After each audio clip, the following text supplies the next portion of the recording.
Why is it that many great philosophers never get married, from Kant to Schopenhauer, Kierkegaard to Rousseau, and even Socrates, who had a notoriously difficult wife?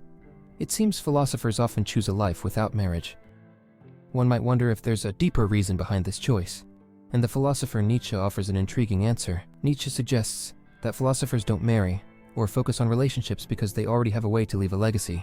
Their ideas, captured in books. Most people, he argues, get married and have children to ensure their name lives on, but for philosophers, their offspring are their works. They don't need children to carry on their name because their writings do that for them. It's not that philosophers are above wanting to be remembered. It's just that they've found a different way to achieve that goal, through intellectual creation. Nietzsche also points out that philosophers adopt certain ways of life, poverty, chastity, and humility, not because these are virtuous, but because they allow them to focus entirely on philosophy. Take poverty, for example. A philosopher doesn't seek wealth, because wealth comes with obligations and distractions. By choosing poverty, they free themselves from material concerns, giving them more time and energy to devote to their work. It's not that being poor is inherently good, but for a philosopher it's practical. Similarly, philosophers often remain single or chaste. Again, this isn't because they view relationships or marriage as bad, but because they prioritize their work above all else. Relationships require time, energy, and emotional investment, resources that the philosopher would rather channel into their pursuit of truth. Their dedication to philosophy is so intense that it crowds out other aspects of life, including romantic relationships. Humility, too, is a misunderstood trait in philosophers. Nietzsche explains that philosophers are not humble because they're modest.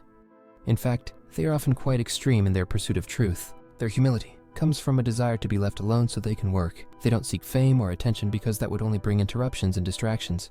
Instead, they remain in the background, quietly working on their ideas. In short, what appears to be a philosopher's choice to live a humble, chaste, or poor life is really an expression of their intense focus on their intellectual work. It's not about virtue or moral superiority. It's about making the sacrifices necessary to fully dedicate themselves to philosophy. Nietzsche's concept of will to power ties all this together. According to him, everyone is driven by a desire to maximize their own power or influence. For philosophers, this drive manifests in their relentless pursuit of knowledge and truth. It's not that they've chosen a life of truth-seeking because it's the most virtuous option, but because it's the arena where they can best exert their will to power.